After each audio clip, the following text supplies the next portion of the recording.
because it doesn't support a pole shift occurring to that extent, not 90 degrees, but certainly 40 degrees or less, that's what the ice core samples support. These cataclysms would result in large loss of life throughout the planet, and that there would be portions of the planet, however, that would escape the worst of these winds and of these tsunamis, and those would be the survivors that would build civilization again from the ashes of that great catastrophe. Thanks to the insider testimony of Corey Goode, we have now discovered that the people with the elongated skulls are survivors of a catastrophe that took place in our solar system. And what I find uniquely fascinating is that once they crash landed on Earth 55,000 years ago, they quickly made a treaty with each other. Even though they were at war, they decided to coexist on the Earth. One lineage said, "We will take what we would now call Africa and Europe." The other lineage said, "We will take South America, North America, and the eastern half of Asia." Now, what I find particularly intriguing is that when you look at the pyramid architecture that occurred in the aftermath of this treaty, there are slight variations. Each of these original lineages had unique styles to their pyramids. Let's talk about the pyramids that you see in Egypt and throughout Africa, and how those pyramids have smooth walls going up that are very distinctly not terraced. Then, when we go to Mesoamerica, we notice that there are distinct differences in the architectural style, where now you have step pyramids, which almost consistently show different courses. Officially, they've been programming us that pyramids are built in Egypt and Central America. And that's wrong, because the pyramids have been built on all 6 continents. Probably at this moment in time, there is no living soul who have visited and investigated more pyramids than myself. In China, 250 pyramids near the city of Xi'an. We have pyramids in Indonesia. Our friend, Dr. Danny Hillman, discovered pyramid in western part of the island of Java. It is known under the name Gunung Padang, the Hill of Light. Cambodia, Southeastern Asia, the Koh Ker in the northeastern part of the country, a beautiful pyramid. Australia, 2 hours drive from Brisbane to the north, Gympie Pyramid. In Africa, 155 pyramids. The island of Mauritius, 4,000 kilometers away from the African continent, in the middle of the Indian Ocean, 7 beautiful stepped pyramids. More than 300 pyramids in Peru. And then Tucumã pyramids in the northern part, more than 200 of them.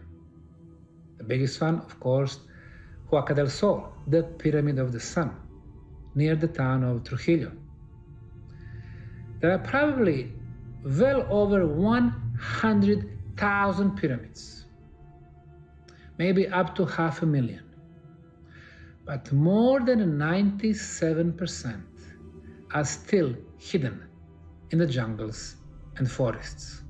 At Angkor Wat in Cambodia, we have a very unique outlay of different pyramidal type sites.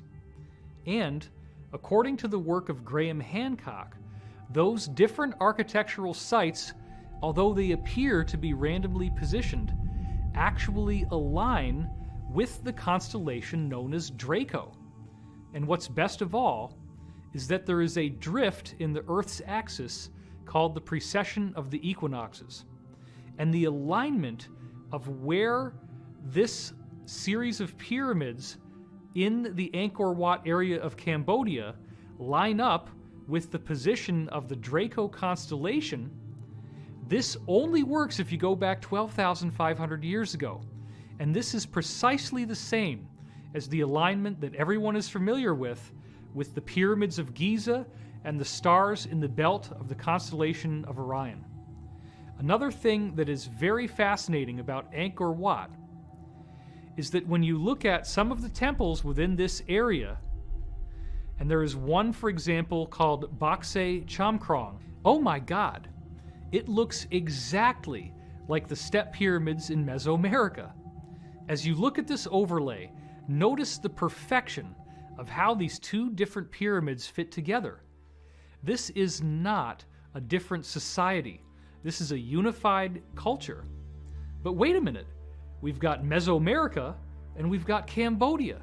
They're separated by the vastness of the Pacific Ocean, and yet they're using exactly the same architecture.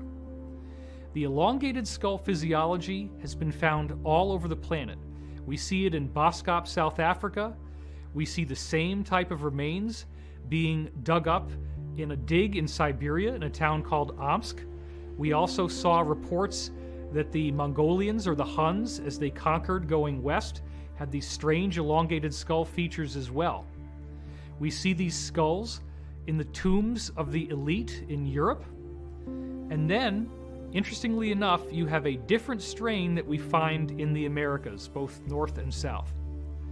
I find it very fascinating that this evidence is hidden out in the open. We see these elongated skulls all over the world, but we don't ask the deeper questions. This becomes a very important question of how the modern-day Illuminati, deep state, or cabal actually do believe that they are the remnant of these people with the elongated skulls. The deep state consists of the Rothschilds, the British royal family, the Vatican, and the Chabad cult, which many Jews do not consider to be Jewish. They consider it to be a Khazarian criminal organization. The secret societies are higher than the countries in terms of the loyalties of their membership. Whether it began with with stellar civilizations, I've met someone who purports to be from a stellar civilization, and I've been informed they don't like the term extraterrestrial. They prefer stellar civilization.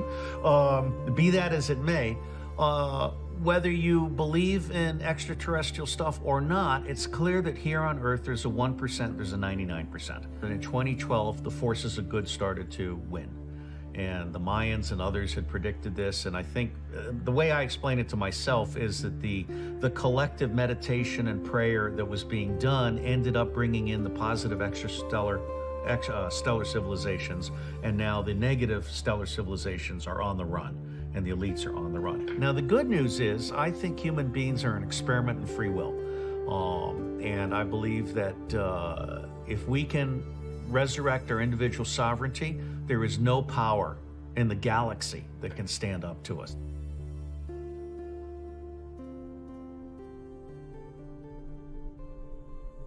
As I got older, there was another series of high strangeness events that took place.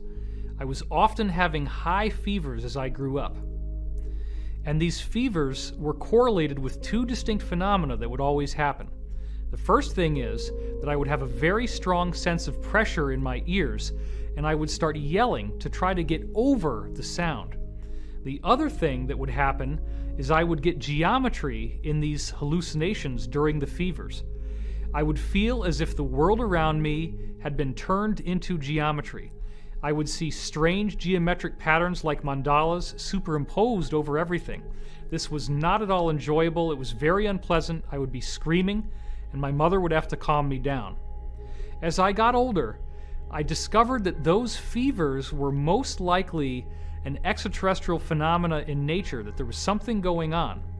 The way these extraterrestrials on the benevolent side change our DNA is through a virus. Now remember, what does a virus do?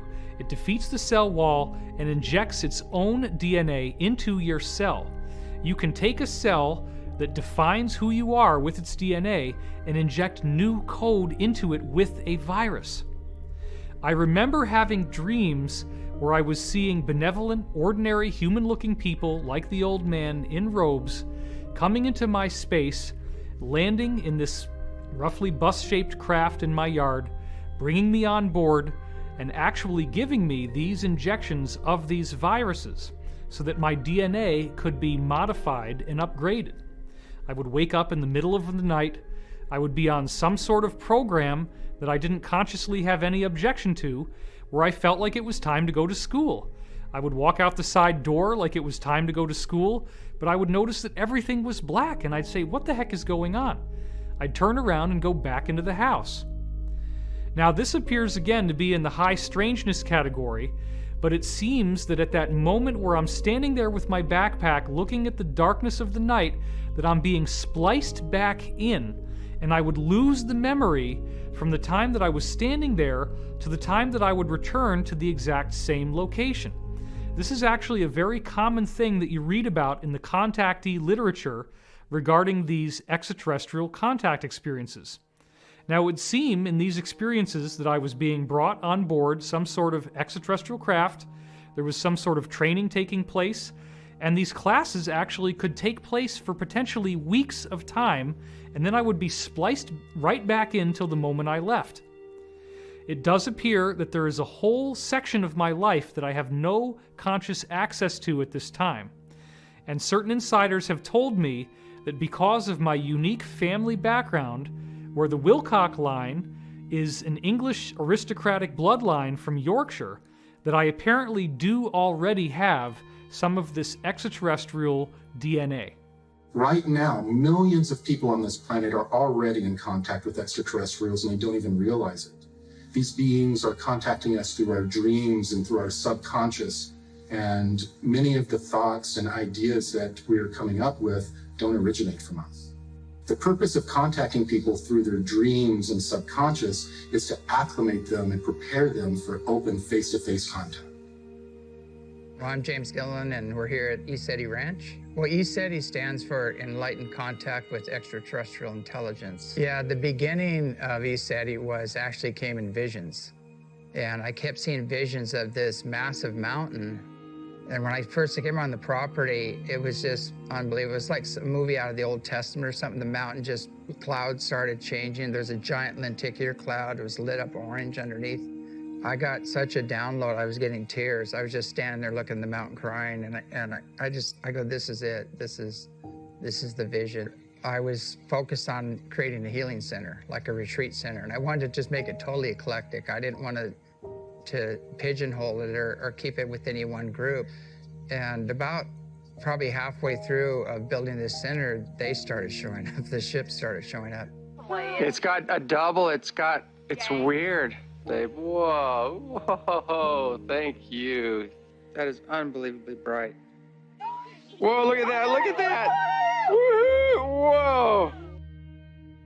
And the first encounter was an all-day meditation. I was meditating, and I had a beautiful transmission coming to me about the earth and humanity and our ancient history, who we are and how we've gotten to where we are, and what needs to happen to heal, to clean up the planet and the consciousness here.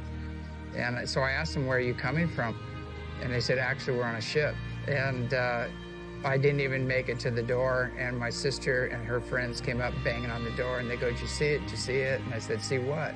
There was a huge light ship hovering right over the house here. So that was my first encounter where I realized I needed to start doing some research on tying in the higher dimensional beings and the spiritually and technologically advanced off-world visitors into the spirituality side of things. When you go within and start expanding in consciousness, we find out we're not just a body and a personality, we're a spirit and a soul, and that's a multidimensional aspect of ourselves. And so as you expand in awareness, you start taking in these other dimensions, and contact is a natural occurrence when that happens. My name is Barry Littleton. I do stock trading, level 2 options, and I also am involved in social services. In the UFO field, I'm kind of just stepping forward. It started off with childhood experiences, so that's one of the things, but then I went into what I call adult onset experiences, which included missing time. So we're looking almost 20 hours of my life was missing behind being upon board these ships. When I talk about it now, it sounds very uniform, but it took a lifetime to put the pieces together. Instead, I was more into hiding it to a degree and trying to just be normal and whatever it took to kind of try to blend in instead of talk about these experiences, anything like what I'm doing now. I always heard it as termed as demonic and dealing with demons, and that labels somebody as demons and crazy and puts the most negative connotation on it possible. So that's one problem I think there is there, and that's a real way to block people from talking about this and ever coming forward. These beings, they never would give me any revelations about the future, but they only gave me information concerning the earth and always the technologies, and there was a lot of love energy that came off them. Enough to where being in the presence of a non-human, it would somewhat chill you out, because it's not just a normal thing, and there's a great risk of panic there, but the type of vibration coming off them, coming off their biofields, was very calming.